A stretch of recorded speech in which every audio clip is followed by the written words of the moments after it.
बहुत धर्म का काम करते हैं, उनको पता चलता है किसी गांव में पानी की बहुत किल्लत है, तो उन्होंने वहां एक कुआं बनवा दिया।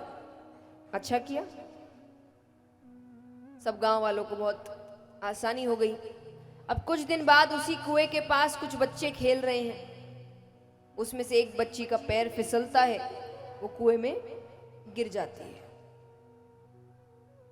मृत्यु हो गई उसकी। अब उस बच्ची के पिता कहे सेठ जी की वजह से मेरी बच्ची मरी, ना तो ये कुआं बनवाते ना बच्चे इसमें गिरते। तो सेठ जी ने कुआं इसीलिए बनवाया था कि बच्चे आए गिर जाए। हमारी गलती है, हमने बच्चों को कुएं के पास जाने दिया। तो ये संसार एक कुएं की तरह है। कुएं से पानी कैसे निकालते हैं बताओ? अंदर जाके रस्सी बांध के, रस्सी पे बाल्टी लगा के, बाहर खड़े रहकर बाल्टी से पानी खींचते हैं। तो संसार कुएं की तरह है, बाहर खड़े रहकर अपनी जरूरत की चीजें निकालते रहो। ज्यादा अंदर जाने की कोशिश करोगे डूब जाओगे, फिर बाहर आना मुश्किल है। तो भगवान यहां प्रहलाद जी को समझा रहे हैं। प्रहलाद जी कहे पर ये मुमकिन कैसे हो?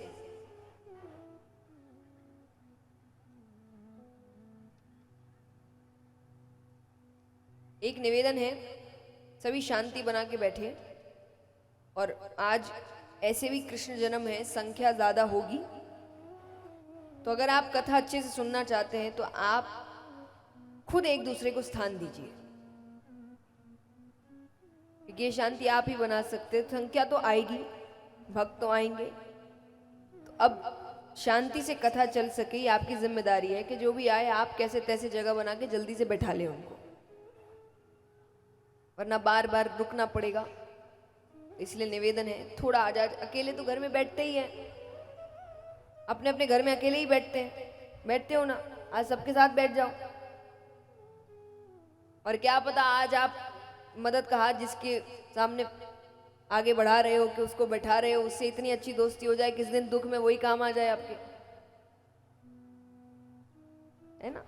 तो निवेदन है थोड़ा मिलजुल कर बैठिए सभी से।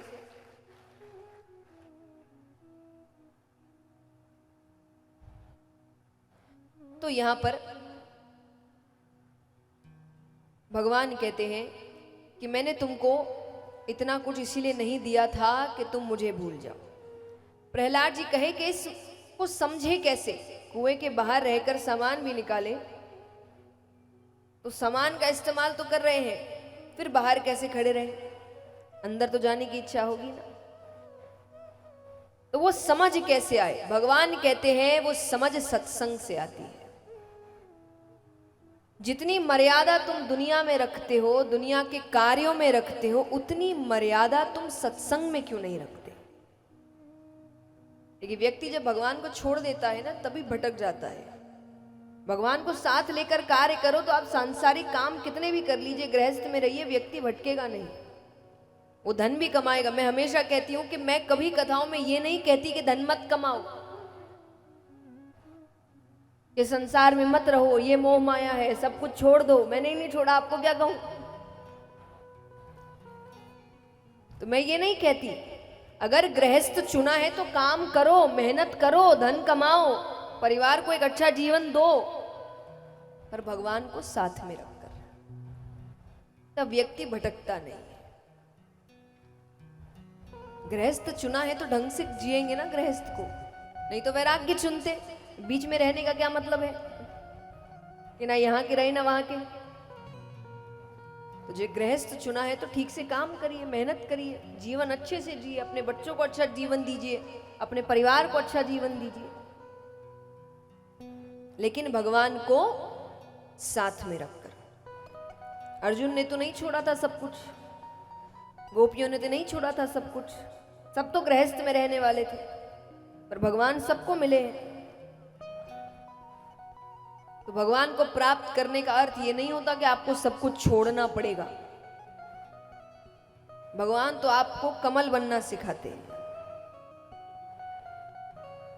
कि पानी में रहकर भी उससे अनछुआ कैसे रहते हैं। रहना पानी में ही है, लेकिन उससे अनछुआ कैसे रहना है। तो वो कैसे समझ आए? भगवान कहते हैं सत्संग से।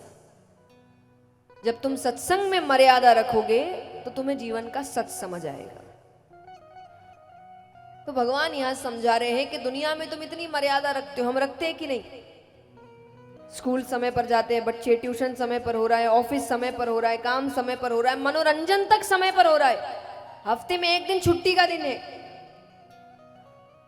और उस हफ्ते में एक दिन भगवान का कोई दिन नहीं है, मंदिर का कोई दिन नहीं है, सत्संग का कोई दिन नहीं है।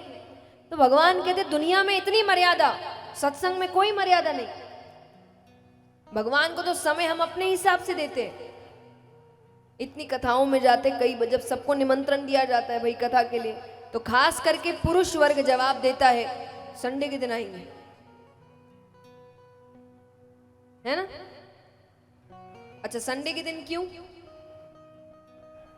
छुट्टी का दिन है।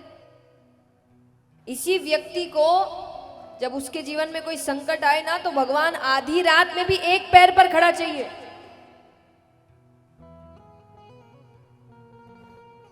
ड्रोन को पीछे रखे जब कथा चले, तो आधी रात में भी उसको भगवान एक पैर पर खड़ा चाहिए। और भगवान को समय देने के समय ये अपना समय देखता है, कब छुट्टी है, कब खाली है, कब काम नहीं है। मान लीजिए किसी दिन कोई संकट आया और आप कहेंगे हे भगवान मेरी रक्षा करो, भगवान कहेंगे संडे के दिन आना। कैसा लगेगा आपको? बुरा लगेगा? उनको कैसा लगता होगा? कितना स्वार्थी है, अपने हिसाब से समय देता है। खुद को काम होगा तो कितना भगवान भगवान करता रहता है, और खुद को काम नहीं तो उनको कैसा लगता होगा ये देखकर? तो जितनी मर्यादा आप दुनिया में रखते हैं, उतनी मर्यादा सत्संग में भी रखिए।